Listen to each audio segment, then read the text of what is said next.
Assalamualaikum warahmatullahi wabarakatuh. Selamat siang semuanya. Baik, untuk kesempatan kali ini saya akan membahas tentang salah satu penyakit hati dalam diri manusia, yaitu iri hati. Iri hati adalah perasaan tidak senang atau tidak suka ketika orang lain mendapatkan keberhasilan ataupun kebahagiaan. Saya menyebutnya SMS, yaitu susah melihat orang senang dan senang melihat orang susah. Ini adalah salah satu penyakit hati pada diri manusia yang bisa menyebabkan seseorang menjadi tidak tenang dalam dirinya, bahkan bisa sakit. Contohnya seperti ini. Ada seseorang yang memiliki iri hati yang sangat akut.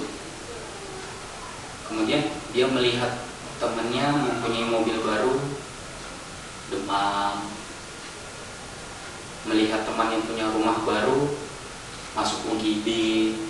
Atau yang paling parah, melihat temannya menikah, ngambang di laut. Ternyata yang dinikahinya itu adalah mantan yang paling dicintainya dahulu. Makanya dia ngambang di laut. Ini kan sangat berbahaya. Sifat iri hati ini sangat berbahaya bagi diri manusia.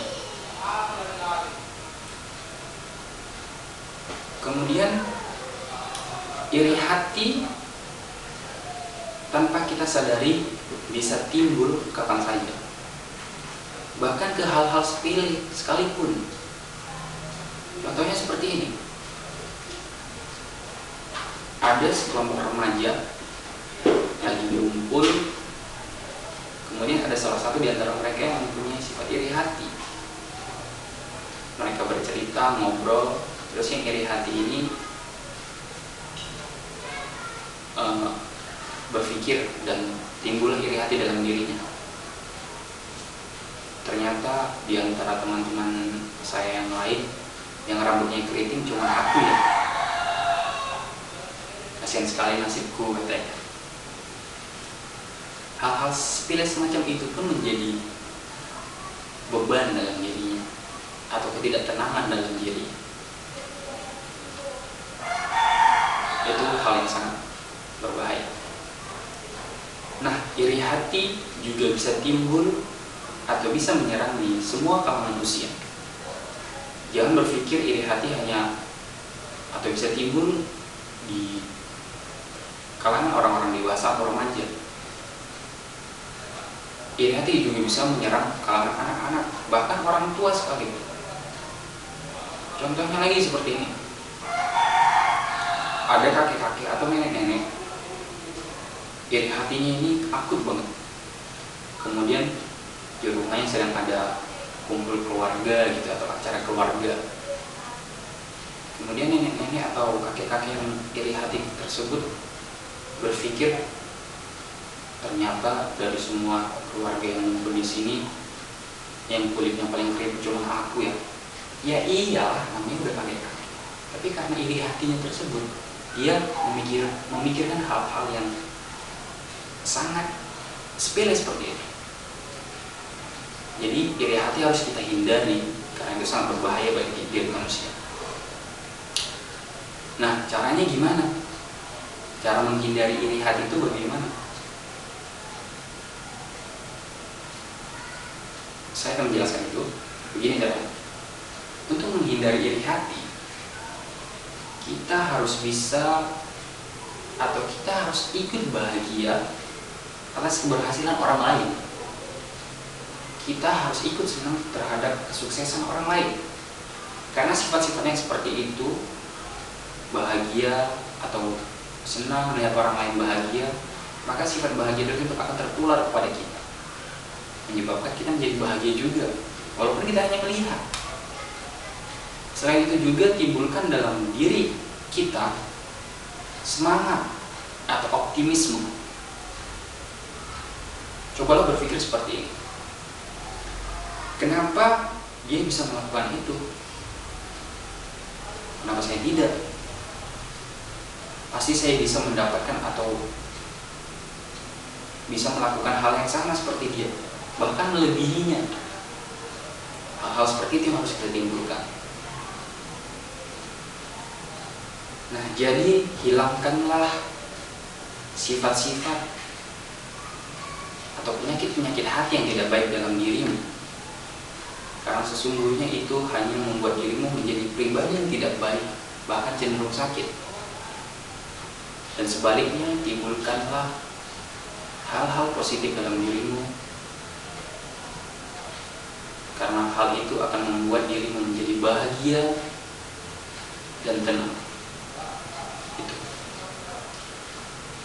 Saya punya cerita kalangan saya sendiri sebenarnya. Ada 2 orang sahabat yang tinggal bertetanggaan, satu sekolah dan bahkan satu kelas. Yang satu sifatnya mempunyai iri hati yang sangat kuat, yang sangat besar. Kemudian yang satu lagi mempunyai sifat saling menolong dan selalu ikut bahagia atas keberhasilan orang lain. Nah, singkat cerita, setelah 10 atau 15 tahun kemudian mereka menikah. Artinya menikah dengan pasangannya masing-masing. Mereka menikah di waktu yang sama, namun di tempat yang berbeda. Dia mengundang teman-teman sekolahnya dulu, teman-teman sekolahnya yang sama. Kemudian karena waktu pernikahannya itu sama, otomatis ada salah satu pernikahan yang tidak bisa didatangi oleh teman-temannya. Menurut Anda, pernikahan mana yang tidak dihadiri oleh teman-teman sekolahnya?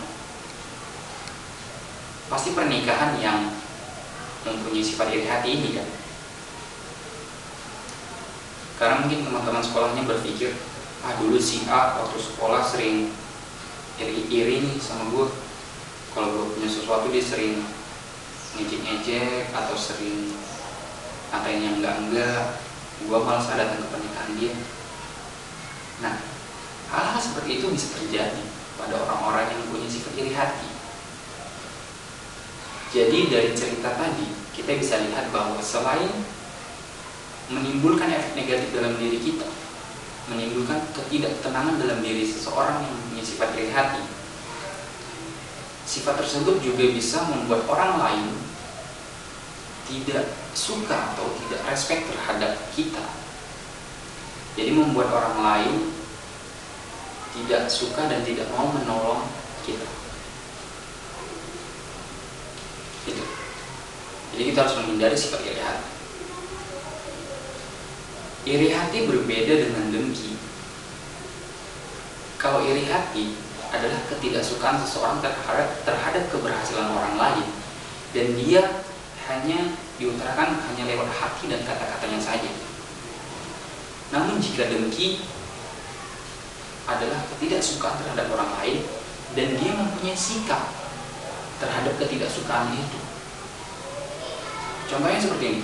Misalnya ada orang dengki melihat tetangganya punya mobil baru, kemudian besoknya mobil tetangganya itu dikempresin bannya atau di bodinya dicoret-coret atau semacamnya. Dia mempunyai hal untuk melampiaskan ketidaksukaan terhadap hal tersebut. Jadi dengki itu lebih berbahaya. Tapi kita tidak akan membahasnya untuk kesempatan kali ini. Mungkin kita akan membahasnya di kesempatan lain. Nah, saya punya tips untuk bagaimana mengalihkan sifat dengki ini menjadi hal yang positif. Tipsnya seperti ini. Tuliskan semua kekesalan dan ketidaksukaan dirimu terhadap orang lain di sebuah kertas. Tuliskan semua ketidaksukaanmu di sebuah kertas. Kemudian kaitkan hal tersebut, hal yang tidak kamu suka, dengan hal-hal yang lucu. Contohnya seperti ini. Misalnya tulis di kertas, gua sebel banget nih, tetangga sebelah beli mobil baru, padahal kan mereka sekeluarga gak bisa nyetir. Atau gua sebel banget nih, teman gua kemarin baru beli high heels, padahal kan dia cowok, cocok banget deh. Hal-hal semacam itu kan bisa jatuhnya malah lucu. dan itu bisa menjadi bahan materi kamu untuk stand up comedy. Jadi hal atau iri hati bisa menimbulkan atau memberikan penghasilan bagi kehidupan kamu. Jadi semacam itu tipsnya. Itu saja yang bisa saya sampaikan pada kesempatan kali ini. Mudah-mudahan bisa bermanfaat bagi teman-teman sekalian dan bisa menghilangkan sifat-sifat atau penyakit hati dalam diri kita masing-masing. Akhir kata, Assalamualaikum warahmatullahi wabarakatuh. Terima kasih.